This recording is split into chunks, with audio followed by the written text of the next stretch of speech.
Welcome to the Angelscapes podcast, where you're encouraged to uncover and develop a direct connection with your soul's power, wisdom, and spiritual intuition that is ready to blossom. We'll explore new ideas, compelling tips, and real steps to help you learn simple spiritual practices. We're a safe place to learn more about accessing your soul's power with education and spiritual wholeness that could bring more clarity to your life. Now here's your host, a practicing medium, Akashic Records practitioner, spirit artist, coach, and mentor, Dr. Reverend Nancy Smith. What's it going to be, kid? Yes or no? So many decisions, so little time. Is it really true that we can be judged by the decisions that we make? Oh, the pressure, the pressure. This is Angelscapes, and I'm your host, Nancy Smith. And today we're going to talk about decision making and the intuitive tools, the spiritual tools and the spiritual team that you can use to apply to your decision making process. First of all, I kind of want to talk to you about how do you make your decisions? Do you wait until something shows up and then you are kind of reacting to it and fielding things as they come? Or do you pre-plan or preempt things that you think need to happen in your life, and then you're all set and ready to go? Or lots of times it's like full of surprises, and we can all the planning in the world, and then life happens. One of those. So I wanted to talk to you about how to kind of upriver, live your life upriver a tiny bit. It's not taking you out of the present moment, but how you can use your intuition to see what's coming down the pike for you.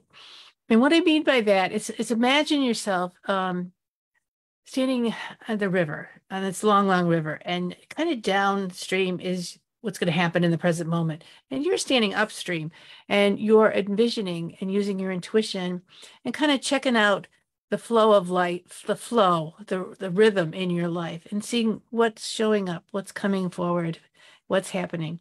And do you know how to do that? And let me talk a little bit to you about that. What we could do today is, in this episode, is kind of give you some envisioning skills or some skills or some ideas to how to look at your world from a higher perspective, or from more of it's not so much a spiritual perspective, but it's like getting the eagle in your eye to kind of rise up and look down, and also how to feel the vibration of the earth, of what's happening underneath you, and then how to congregate it or get it all together within your heart.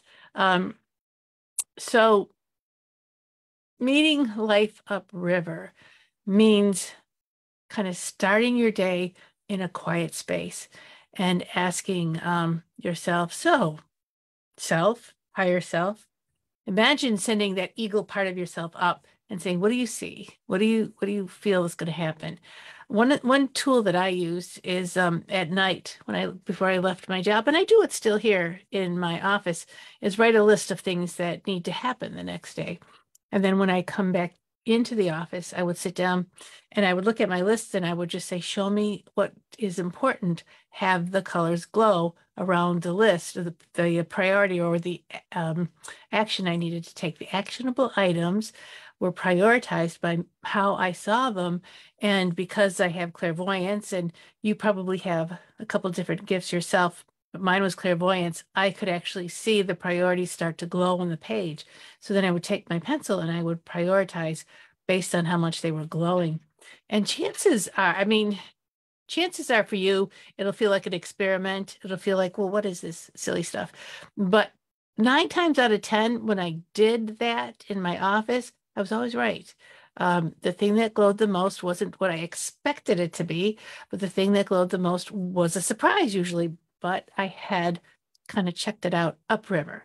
And so that's one way to approach decision-making process in your life, is to kind of beat it to the punch.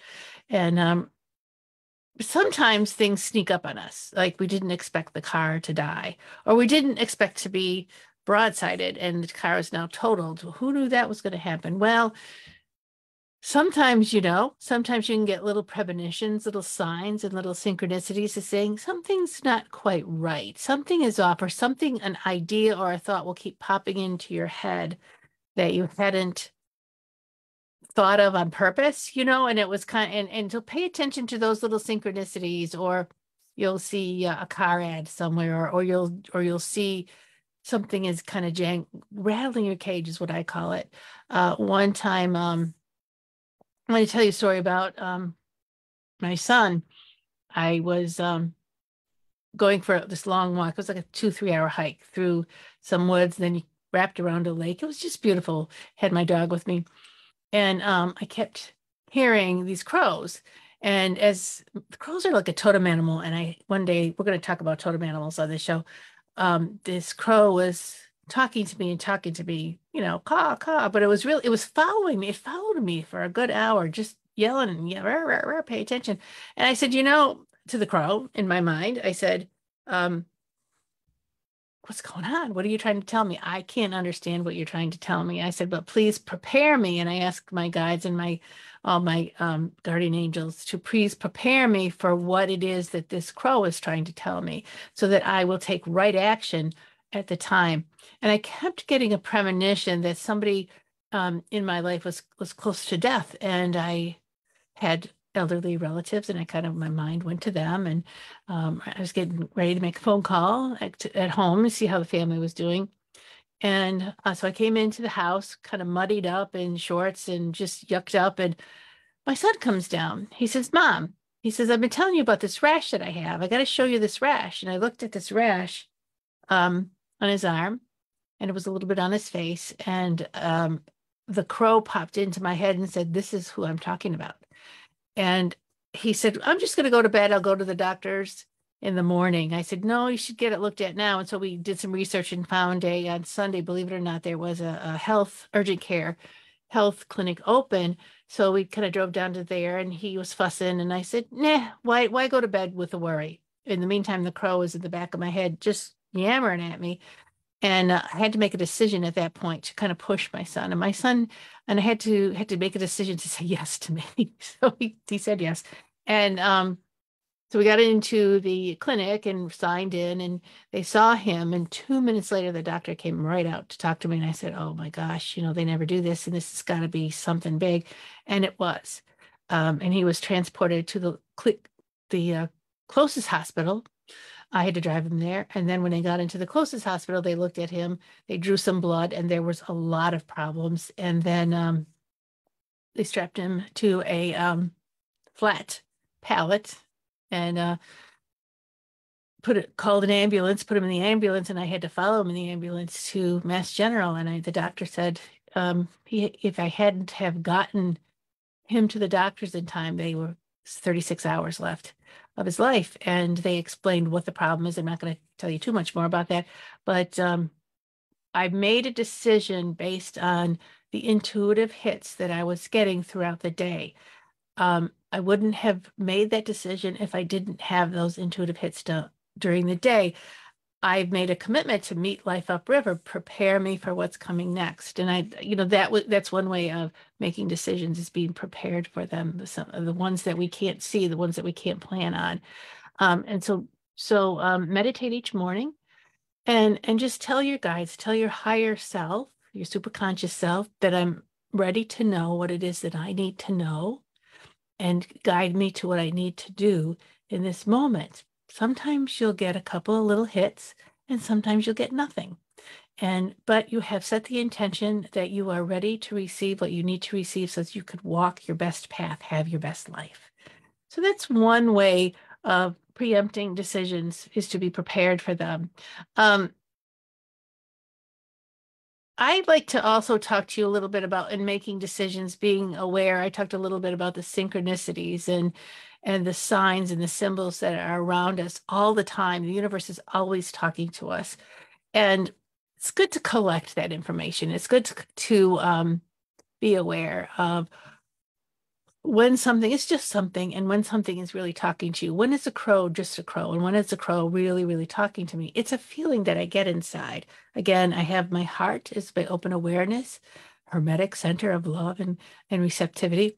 And my heart asks my brain to act like an eagle, to fly out to see what's going on. What do I need to prepare for? And sometimes I can feel a pull inside of myself. So these are all clear sentient feelings, a pull inside of myself that you need to pay attention, Nancy. Sit up straight and pay attention. Just don't coast through this. Heads up, heads up. And there will be little signs and synchronicities, or maybe there'll be a bird on my back deck that just won't give up singing or making bird noises, or sometimes it's something that on my newsfeed that keeps showing up time and time again, or it's a thought process, or it could be any number of things.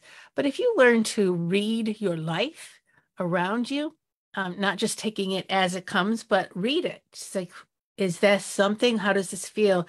If when something comes up in my life, I let my imagination go deeper into it. I let myself have a daydream about whatever this could be. If, say, a news feed comes on and there's something about it that pulls at me, I will let myself go in deeper to it, meaning I will think about it a little bit more. I'll say, is there something here that I need to know? So I'll ask a question, and then I'll let the information flow, which means I let my imagination kind of go with the flow. I've let my imagination hook onto the flow of life that's trying to get my attention, and maybe come up with one or two small pieces that can impact my life and my path during the day in a positive way.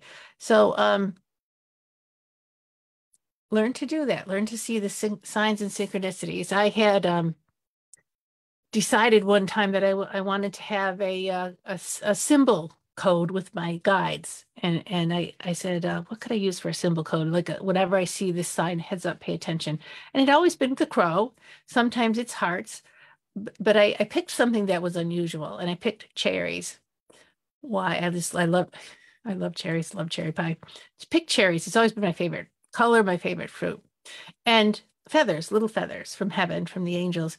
And so when I have to make a decision, many times, if it's the right decision, I ask for a sign of cherries. What would your sign be? What would you like to pick in your imagination? What is important to you? Some people pick owls, or something that means something to you, or it's just something that you love. So you'll get the attention when it shows up. So I had to 4 years ago, I had to buy a house. I was moving, and I was looking for a place to live, and I could not seem to settle and find anything. It just didn't seem right to rent. It seemed more to sell and buy, and on and on and on I went. And nothing was right. So I was like, well, I have to make a decision. I have to find a place to live very soon, because the house I'm living in is being sold. And I walked into this condo. I didn't walk into this condo. I saw a condo for sale, and I don't like condos, but I saw it for sale. And I said, I could live there. I could really see myself living there, but it was sold. It was gone in a minute. And I said, well, maybe something like that, guys, because that felt good. And then about 2 months later, the house, it came in my feed again, and it was for sale again. And I called the realtor and I said, it's on the market again. And she goes, what's on the market again? And I told her I called her at 7 a.m, poor thing. And I described what I was looking at, and she found it, and she got me in there by 10 a.m, which was amazing to me. And as I walked through, I said, send me a sign, send me a sign. And I said, this is ridiculous. Nancy, do you like this place or not? Or does it fit into your budget? And so I was kind of looking around, and I walked across one of the carpeted floors. There's this tiny little white down feather. I said, oh, that's very nice. So there's one sign. And then the place was immaculate. Nothing was in it. It was totally empty. So it was amazing to see a little feather there. And then walked through the kitchen, and there were these tiles with vegetables on, cucumbers, onions, radishes, turnips, all kinds of carrots on the tiles. They're all raised. It was beautiful, kind of 80s looking. And I said, I wonder. And I went and I covered all the tiles, and there in the corner, you wouldn't have seen it, was a little tile of just cherries. And I said, that's it. That's it. That's the sign that I can make this decision now. I have these signs backing me up for a decision. And I put the offer in and was accepted. And by the end of that day, I had owned a condo. And that was pretty exciting. And I felt very supported by spirit, but I felt a little bit weird. I got to get used to this. I'm still getting used to it. So what is your sign? when you have to make a decision and you would like some heads up from your guides or some attaboy signs from your guides. So start setting that up right now. What are the signs? What are the synchronicities that you can trust when you see that are just special just for you? And sometimes, though, we don't get signs at all. And sometimes we need to make a decision, but the signs aren't there. Maybe the decision is so fast that and your intuition and the universe is just, it just seems like it's flowing like mud. So when you get to that place, ask yourself a couple questions to kind of get your intuition flowing. And first of all, it's like, hello, people's guides, my spirit guides, guardian angels, ask them, I have to make this decision. I'm in this point where I need to take an action, and I don't know what that action is right now. I need some guidance because I can't see the whole thing. Sometimes it's hard to make a decision because we can't see the whole thing, and we just either don't have enough information, or there's too much emotional puzzle in the way, or just not enough information. It's like, this is taking me by surprise, which sometimes situations can take you by surprise. Like I said before, we can't plan on everything. So here's some things you can do. First of all, you can take a look at the decision, and you can feel into what is the nature of this decision. How does it making me feel? Where is it taking me? Where's going to be the fallout if I don't make the decision, or if I do make the decision? Is something forcing me that's real, or something forcing me that's kind of a hologram that's not real? People like to talk about, is the glass half empty or is the glass half full? Because if it's half full, you're a pessimist. If it's half empty, you're pessimist. Half full, you're an optimist. And I say there's no glass. That you're asking me to measure something based on what you or somebody else, you guys, you're asking me to make a value judgment based on your parameters. And sometimes the decision-making process needs to step back, and we don't have enough information. We need to say, oh, why do I have to make this decision? And what's in it for you? What's in it for me? Or can we, or maybe the decision that we were being asked to make, it's not yes or no, there's another pathway. And so sometimes when we don't get the information, maybe step back, change your questioning to your intuitive self and to your guides, and say, is there something else for me to look at based on this decision? Or am I being kind of hoodwinked into thinking a certain thing? So, and your guides love doing that. They love coming in and saying, whisper in your ear, and ask. Our spirit guides really can't help us till we ask. But when we ask, they're all about get going. And so they'll talk to us in lots of different ways. And through our senses, we've got like I said, clairvoyant, seeing stuff, or clairaudient, where we just kind of, it just doesn't sound right kind of thing, or this sounds better than that sounds better. Or we just have an inner voice that's talking to us. It usually sounds like our own voice, but it's an inspired voice. Claircognizance, you just know. Kind of thing. And so use your senses. What do you know to be true? What do you feel it, you know it, the facts aren't there quite yet, but you know you got to dig harder. Or I can see that happening, or I can see a trademark right there. What do you see? What do you envision going forward? So take a time to imagine yourself, and it only takes a few seconds. Imagine yourself 3 days, 3 months, 3 years out, and where is this decision going to take me? Or am I going to have another decision? Oftentimes when I have the cards and I'm reading for people, they say, where's my next job? Should I take this job? And I'll be saying, well, yeah, take the job. It's a good step, but there's another one afterwards. You have to make another decision later. So start planning for that now. Even though you may be in the job for 2 years, if you understand that something else is coming along for you, this is a kind of an interim or a stepping stone, accept that. And that sets your mindset up for being flexible. Or sometimes you say, this is it, this is absolutely it, there's going to be nothing else. And so you kind of dig your roots in and you really start to grow with what you have, you accept it with what you have. So those kinds of feelings or senses are really important when you're making a decision, so you know exactly the nature of the decision, the energetics around the decision. Sometimes here's thing I like to do, use my imagination. And I imagine, or sometimes I actually do that. I have to make a decision. There's lots of components to it. And each one of them has maybe an emotional impact or has no impact, or I really, that looks good, but I have no idea what it means. I will actually imagine that I'm blindfolded and I'm sitting in a dark room and I have all the components in front of me. And as they're in front of me, so the point is that I have the blindfold on so I can just feel my imagination instead of see, because I see so easily. And I will feel in the room where is the most important element, or where is the element that has the most juju or the most vibrance to it.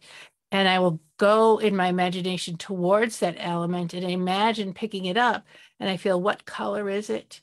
What is it? Sharp edges? Is it exciting? Is it sad? Or is it, whoa, a warning? And I use my imagination with my senses, encouraging them to give me the information. And then in my imagination, I reveal the element to myself, and I see, where does this fit into the decision-making process? And I'll do that with several different elements in my imagination in a dark room with my blindfolds on, so that I can use my sensory, my intuitive sensory, to kind of feel into where to go. And then my subconscious mind generally will deliver. And this is where I want you to practice. What is your subconscious mind telling you? I mean, that higher mind, that we've got the spirit, the soul going to source. What is that higher mind telling you about the elements that you have to work with? Are they, or maybe sometimes you'll go into this room, this dark room with your blindfold on, and go, oh, this really important thing. I know this is important. And you pick it up, poofs in your hand. It's like, that's not even real. Oh my gosh, kind of thing. So what else is in the room? And then see if you could take these elements and put them together like a puzzle, and in your imagination, and get a feel for this. Always ask for guidance. No matter what you do, the first step that you take is asking your higher self for guidance, quieting yourself, using your breath to relax. I know I talk fast, I think fast, and I need to remember to stop and use my breath to relax my body so that my busy mind can step aside, and my creative mind, my alpha mind that hears my higher power, can step in and start to inform me from a higher perspective, from a more creative perspective. Sometimes we'll ask our guides, is this a yes or is this a no? And there's no answer. And it's like, and you're like, can you just tell me? And sometimes it's because we need to learn something, or we need to exercise a part of ourselves. Maybe it's courage, maybe it's thoughtfulness, maybe budgetary or balance. We're learning to bring balance into our life. So our spirit guides will give us kind of cryptic answers, or no answer, or the answer. I was meditating once on my business and what business decisions to make. And I went through a meditation, and I wrote down 3 questions. And one of them was, is my business going to thrive? And the answer was no. And I was like, well, all right. And then I went back to the other questions and got back to the business question. And then the answer was, not your business, you will thrive. So the answer to me, my takeaway was that I needed to thrive. Every choice that I made needed to be on the right path and aligned with me for my business to really, my business was not me. It was me, and my business was augmenting me. And I had to really take a look at that guidance and what that guidance was really talking to me about. Are you taking good care of yourself as you work the spiritual business? I was like, well, geez, yeah, I guess I didn't think of it that way. Kind of a no-brainer. But my guides were willing to take the time to explain that to me, got me rattled up, and it was a deeper answer. So it was not a yes or no. It was like, don't worry about it, everything's okay. Instead, it was a, let's think about this a little bit further. So just trust your guides, and trust that once you've set an intention that your guides work with you, that your higher self, your higher mind works with you, trust that it is. And of course, you can recognize what worry is. If it's worrying and it's taking taking down a rabbit hole in a negative pathway, and everything is no, and everything is, oh my God, you're in worry. You're not in with your guides and your higher self. So it's like, whoa, stop. and align yourself back in with the guides and that alpha brain, that creative brain. And then you know what? Change your questions. Start playing with the decision is you're going to have this, or you're going to have that, or you're going to make this, you're going to buy this car or that car, you're going to pay this much money or that much money. And maybe there's something else there. So change your questions around. Um, you know, take a look at what the energetics of the situation are and then begin to create new questions from what you're seeing so that you could kind of wiggle in. I always like to dive down deep or go under. I'm always talking about that, not taking things at the surface value. Instead, studying them to see what they really truly are. They meaning the aspects and the demands that are coming towards you from elsewhere, because sometimes we don't actually know where those demands are coming from. And then when we actually find out, like pulling the curtain aside in The Wizard of Oz and seeing there's an old man running the machine that's making this big, scary wizard, that's when we know what's really in the works. And that's when we can make the best informed decision possible. Ask for help, be receptive and watchful. The answer is not going to necessarily come to you in the way that you expect. Dorothy did not expect the wizard to be, behind a curtain and kind of scamming everybody. But the whole team did get some very profound answers. And those answers were within themselves. They were within themselves, but they had to shake loose some of the things that they were holding on for dear life, like the lion thinking he didn't have any courage. Well, yes, he had plenty of courage. But just because you're afraid of something doesn't mean that you're not doesn't mean that you don't have courage. So very good lessons in this where the question and the problem that they were solving had nothing to do with the problem that was in their heart. So they went round and round in a big circle. So, and it was a learning circle. So sometimes spirit will take us on the learning circles. You have to be careful when you ask for the questions and what the yes or no, and what's the best thing to do, and you'll get an answer. Sometimes it takes you right straight into the hardest lesson you've ever had. So heads up for that one, and ask for the best outcome and the most peaceful, the most calming, and my highest and best. And I'm happy doing it. So, and it feels good. Okay, guys. Not something that's going to rip me to shreds, because sometimes we need to say that, guys. Be gentle with me when you're talking to your spirit guides, because they're ready to have you learn. Your soul is always ready. Oh, let's do the next soul lesson here. No, not so much. Easy does it, peoples. But you're in partnership with your highest power, and they're in partnership with you. So tell them, ask them for the questions, but tell them what you want, and then be willing to be flexible, but also add in, and with love and compassion, please. So asking the best questions, are the pressures on you that you need to decide, are they necessary pressures? How can you remove them? Sometimes, again, we're going underneath the question, underneath the challenge of making a decision, what's really cooking underneath that. I had mentioned that to you before, but how can you meet that decision upriver? You can feel it percolating, you could feel it coming. What else do you feel? What else do you sense? Use all of your senses. What does it smell like? This decision. Does it smell good? Does it smell like roses? Does it smell like yucky stuff? What does it taste like? You could actually taste the decision. Your clairaliences and clairgustings can give you information about what's in front of you. If it doesn't, if it quacks like a duck, if it smells like a duck, it's a duck kind of thing. So use your senses to go into the different aspects of what you're being asked to think about. And the yes, no. Does the yes feel good? Does the yes feel not so good? Kind of thing. And what is in your best interest? Always bring that you're part of the solution. And lots of times you'll have a decision where you're not part of the solution. And those decisions are very difficult to make. But we need to bring you into a place of awareness, self-awareness, and soul awareness in these decisions. So another spiritual practice is through your body. Our bodies can tell us a lot of stuff. Our bodies know before we know. Our head is off in the clouds, and we're thinking about this, and we're managing this, but our bodies are very grounded. So sometimes what I like to do in making a decision, yes or no, I'll stand with my feet shoulder length apart, standing shoulder length apart, and I will hold my shoulders up, and I'll say, "Body, Nancy, body, show me a yes." And generally, I will just kind of lean forward. And then I'll say, "Body, tell me a no." And generally I will bend back when it's a no, or when it's not good for me. And other people will get different kinds of body languages. Some will go to the left, some will go to the right, some will totally reverse what I just told you. So spend some time with your body, asking your body yes or no. And then ask a question and see what your body says. Is this a good, should I go to this movie? Is this a good time to go to this movie?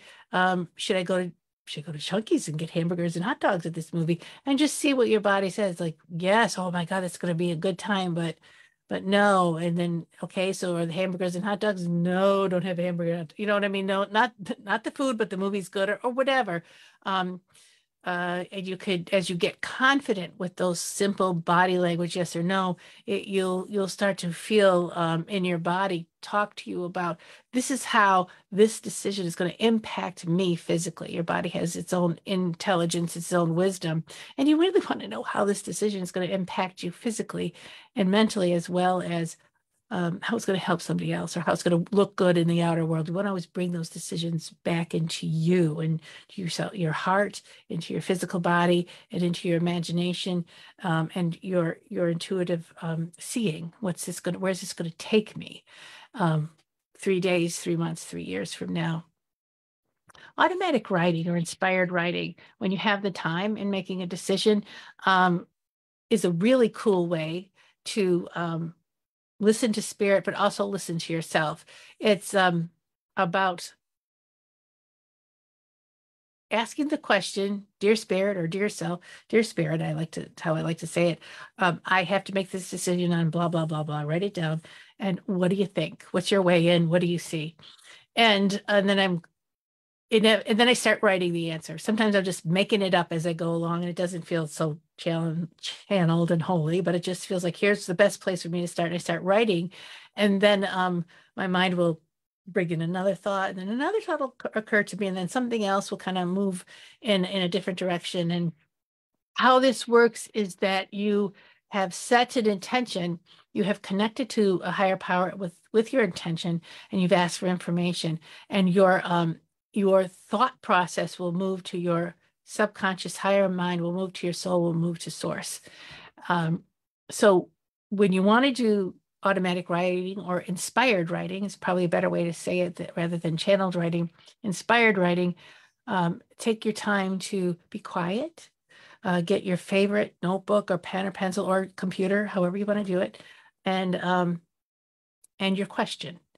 And then set your intention that you have a high level answer, that you're connecting to a high level being, and you'll have the wisest answer possible.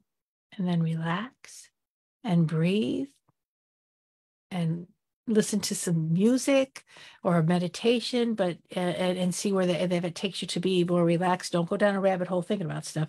So don't go too far on that. But sometimes people, when they want to do inspired writing, they'll have the same piece of music every time they do this inspired writing, if that works for you. I get too distracted with different music things. It makes me think of other things. So I just get quiet within myself, and I just use my breath to anchor myself into my heart, then into spirit.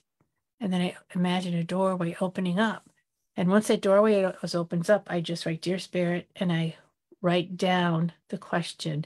And then I breathe and I wait, and then I start writing. I don't wait too long. As the heaven hasn't opened up and sunbeams of light coming, whoa, we got the information. I just need to reach down inside and write the best thing that I can come up with. And then once I start writing and I've committed to the answer, more information will come, and then more information will come. It's a practice, guys. So keep going until you feel like you're complete, and then set it down, and then come back to it again. And this is you don't have to read everything that you wrote. Sometimes it's better not to, but it's an exercise of opening up yourself to your spirit and your higher muse and your higher thought forms. And it's gorgeous. You may be surprised once you start making things up, and then you make something else up, that all along it's been your higher self talking to you. And then it's kind of a good way of saying, well, my higher self's been with me the whole time. I really never left it. I just need to be quiet enough to listen to it. So that is, one way of helping you to make decisions or look at your situation in a way that informs your decision-making style. You don't have to have the same decision-making style for each issue in your life. You may have to develop new decision-making styles depending on what the issue is that you're chewing on. I like this one, envelope style. And so say you have a yes or no question. So you want to get 3 envelopes. Let's start with 3. I can get really complicated with this. It's 3 envelopes that are totally matching. They look alike. There's no way you can tell them apart. And then you'll take a slip of paper, 3 slips of paper. One would be yes, slip that into the envelope. One would say no, slip that into the envelope, and then something else, or leave it blank and slip that into the envelope. Close them all so they look identical, and just put them down and mix them up to a point where you don't even know what envelope has what in it. You could actually have somebody else do it for you if you happen to have a person handy. And then pick one of the envelopes. You don't know what it says inside, and just feel it in between your hands. And how does this feel to you? Does it feel hot in your imagination? Does it feel cold? Does it feel sparkly? Does it feel uncomfortable? What is the colors of it? And then see, what is the song? Is there a song playing with this? Or is there a movie? Show me a movie so maybe you'll just see Guns of Navarone or something. Just show me a movie that is related to what's in this envelope and how I would feel if I followed the direction in this envelope. And then, I just like to jot some things down. I'll write it down and let's see, what else do I ask? How does it feel? It's my favorite. What does it smell like? What does this envelope smell like? What does this envelope taste like? What am I going to be doing 3 days, 3 weeks, 3 months when I take this decision and I act on it? Will I be happy? Will I be sad? What's the weather going to be like? When somebody would ask me questions about, should I do this or should I do that? I'd close my eyes and think, it's just raining and thundering and lightning. It's miserable out. Or I'd say, oh, it's a beautiful sunny day. That was one of my tells for if it was a positive moving forward, or don't do that kind of thing. So what's the weather like? What's the weather like now when you make the decision? What's the weather going to be like as you move along?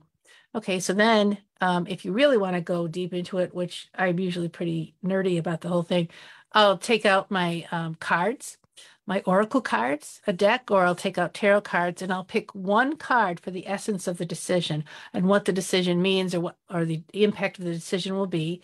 And then I'll pick 3 cards to show me the progression that the decision will take me on. So, and then you read the cards and kind of get a feel for what they mean and write that down. Okay, so that's one of the envelopes. And then you do it again for each envelope. And then you kind of take a look at which message do I like the best? Which resonates with me? What gets me on a path that I think I would really like? And then open up the envelope and see what it says. And usually it's spot on once you make that decision. And usually you'll have pieces of information that intuitively that you did not have before you sat down. So is it yes or is it no? I know this, and I know this. But when you sit it down, and the reason I have a 3rd envelope is because sometimes we force ourselves to thinking it's either this or either that. It's this or that or whatever, yes or no, but there's another pathway. And if there's another pathway in this challenge that you have, wouldn't you like to know it? So that's why I have the 3rd envelope there. And if you end up choosing the 3rd envelope, now you've got your work cut out for you to say, what could the other pathway be? And you got to do some research, got to do some digging. It's your subconscious that's talking to you, your subconscious or your supermind or your higher conscious that's talking to you. You're getting the information from the universe, and it's kind of slow dripping into your conscious mind. And sometimes when we're looking for intuitive information or information from a higher source, it's like a slow drip. Do you remember the old-fashioned coffee machines where you put the little filter and the coffee in it and it would just slow drip percolate threw the coffee till it made the coffee. Well, that's a lot of times how we're not Keurig machines at all. We're slow. Our conscious mind needs that slow drip, that time for your subconscious and your higher conscious mind to just fill your regular mind up and let it unfold. Just let the unfold process. And all these exercises are a way for your conscious mind to unfold to another thought form. And that's what any intuitive exercise is really about, bringing you to think about things differently. And as you think about things differently, your subconscious mind, your higher conscious mind can drop in information that you didn't have before. So do you know about muscle testing? If you take your fingers on your non-dominating hand, usually I take my thumb and my second finger, and you put it together and you hold it together, and then you take your other hand, your dominant hand, like little tweezers, and you try to pull them up, you put them in the center of the little circle, you try to pull your fingers apart, and then and your body, it's another body language. So you're pulling your fingers apart, say, show me when it's good, show me yes, and then pull it apart again and show me no. Usually when it stays tight, it's a yes, it's good for me and my body likes it. Or if you pull it and your fingers can't stay together, it's a no, your body doesn't like it. So that's another way of testing your body for telling you. I'll tell you a story. One time I was shopping for new sneakers. My sneakers were old. I had 3 pairs and I had just run them into the ground. They hurt my feet. I had to go buy sneakers. My budget was very low, but I really wanted to get a good pair for walking. And, I don't run. I just walk everywhere. I talk fast and walk slow. But so I was in the store, it's an expensive shoe store, and I found the sneakers that felt the best. I loved them. They were $200. And I said, well, these feel great. These must be the ones, and I'll just put them on the credit card. And so I finger tested, I muscle tested with using my fingers. And I kept getting a no, these aren't the shoes. And I was kind of confused because these felt the best. My back felt good. My ankles feel good. Why is my body and my spirit guides telling me no? So I dutifully put the sneakers back on the shelf and I said, okay, you said no, let's go find where the yes is. So I went through the store and just kind of walked around and looked at different things, kind of disappointed to say, I kind of just blew my whole shopping trip because I sabotaged it by using my muscle testing, until I went to the rack in the back of the store with last year's brands. And there was the same sneakers with a little bit difference for half price. And then when I muscle tested the sneakers, it was like a hard yes. It was like, yes, take them. And if I hadn't, because of my rush to go shopping, if I hadn't done muscle testing, I would not have looked further and found those sneakers for half price in the back of the store. So it's worth taking the time to ask, and your body, ask your spirit guides, ask your intuitive self, what's going on here? And am I looking at the right thing or not? Oftentimes, when you muscle test, you're asking yes or no. I just told you yes or no. And sometimes what you want to do is, once you've established your yes or no and you ask the question, you might want to say, you've got the yes. And then I want you to ask, is this the best answer for me? Is this answer good for me? Is this answer going to sustain me? Is this going to solve what I'm trying to solve? And do the yes or no that way. See how you change the questions up? Should I buy the shoes or not buy the shoes? I could have asked, is this shoes going to be good for me? It's going to be for my budget? I didn't go in. I just said yes or no. And I didn't go any deeper. Go deeper. It's how, if you're feeling like this is a no, if I say no to this, is it going to be good for me? Where am I going to be happy where I am in a few months? Are the shoes going to stay on my feet? Or are they going to fall apart? Kind of thing. So take your yes or no questions and change them up a little bit, and you'll get more information. There's a book called Change Your Questions, Change Your Life. And it's true. Oftentimes we ask the same things over and over again, and we're hoping to understand it a little more deeper. So what I want you to do is observe when you're asking yourself certain questions and say, is this the right question to ask? No, it's not. Okay, what's the right question to ask? Then you got to think about it. You got to dig a little deeper, and then keep asking questions until, yes, this is the right question to ask. And then is it a yes or is it a no kind of thing? The magic of yes and no is what it is. So decision making sometimes can show up when we're having a crisis in our lives, and things feel really bad, and we feel like we're being punished, and we have to make a decision, yes or no, to move out of it. And disappointment and pain are not punishments. They're simply things that happen, and they need to be addressed. They need to be thought through, and decisions need to be made. But if you're thinking that this situation is punishing you, it's going to color your decision. It's going to color your questions. It's going to color what you think of yourself and how you approach this problem. So pay attention to your emotional reactions to the situation. And this is an internal check-in, and say, am I disappointed that I have to make this decision? Am I being punished? And kind of look at your belief structure around that and give it a rest, give it a break. Say, if I can set aside this bad feeling, how else would this problem look to me? And the other thing is, pleasure is not a reward. If we are making a decision about something and we're looking to find the thing that's going to make us the happiest, like, should eating these 12 chocolate chip cookies, which are delicious, going to be good for me? Of course, yes, they are, but no, really, they're not. So pleasure is not a reward. Pleasure is simply pleasure, something that you're enjoying. But what you want to do is pull back the pain and pull back the pleasure. I can talk. And look at what's really happening here. Get the facts, get the pure energetics of what's going on. So when we want to look for the joy and the happiness, we want to look for our well-being. So eating 12 yummy, warm chocolate chip cookies is not in your highest and best. 2 might be, but not the whole package. So what you want to do is check to see, where is your well-being in all of this? Where is your joy? Where is your learning? Where is your growing? And will you come up to a place of inspiration? Will you come up to a place of wisdom? Will you come up to a place of learning? Inspiration and wretchedness, inspiration and frustration are just the same coin, but just different sides. They complement each other. Because when we're inspired to do something, sometimes we jump in and we're inspired to do this or that, or make this wonderful project. Or when we're miserable and upset and this just isn't working, we're also motivated to move forward and make a different decision or have a different outlook on life. So be careful how you interpret your emotions. Sometimes they're going to be reactions to something I'm going to avoid, and that's not a good decision. It's not a good piece of information to base a decision on. And sometimes, like, I'm just going to go for this awesome, sparkly, shiny thing, and that might not be the right thing either. Sometimes when it sparkles, sometimes when it's gold, yes, that's where you go, and that's absolutely true.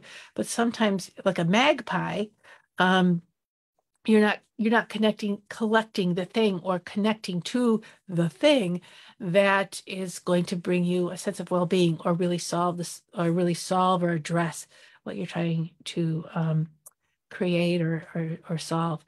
So how's that for spiritual tools and intuitive tips and tricks for making a decision? So the next time you make a decision, don't let the decision make you.